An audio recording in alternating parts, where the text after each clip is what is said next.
Daily Bible Reading, Genesis chapter 30, verses 22 through 43. Now God remembered Rachel. God heeded her and opened her womb. She conceived and bore a son and said, God has taken away my disgrace. So she named him Joseph, which is to say, May the Lord add another son for me. After Rachel had borne Joseph, Jacob said to Laban, Give me leave to go back to my own homeland. Give me my wives and my children, for whom I have served you, that I may go, for well you know what service I have rendered you. But Laban said to him, If you will indulge me, I have learned by divination that the Lord has blessed me on account of you.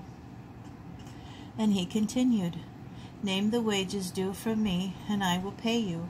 But he said, You know well how I have served you, and how your livestock has fared with me.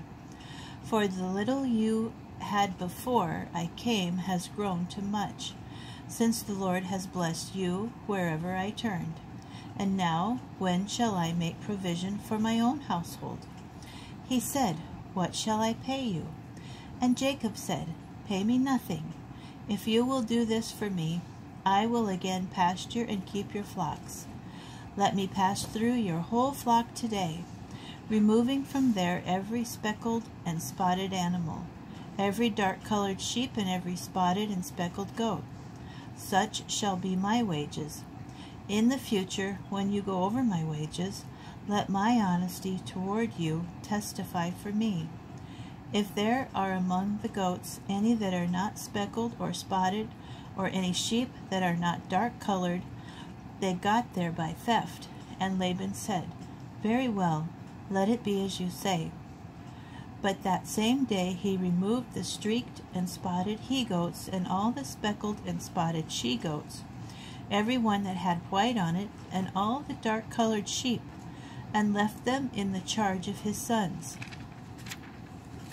And he put a distance of 3 days' journey between himself and Jacob, while Jacob was pasturing the rest of Laban's flock.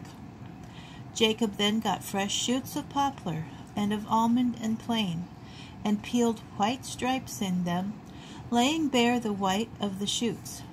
The rods that he had peeled he set up in front of the goats, in the troughs, the water receptacles, that the goats came to drink from. There mating occurred when they came to drink. And since the goats mated by the rods, the goats brought forth streaked, speckled, and spotted young. But Jacob dealt separately with the sheep. He made these animals face the streaked or wholly dark-colored animals in Laban's flock. And so he produced special flocks for himself, which he did not put with Laban's flocks. Moreover, when the sturdier animals were mating, Jacob would place the rods in the troughs, in full view of the animals, so that they mated by the rods. But with the feebler animals he would not place them there. Thus the feeble ones went to Laban, and the sturdy to Jacob. So the man grew exceedingly prosperous, and came to own large flocks, maidservants and menservants, camels and donkeys.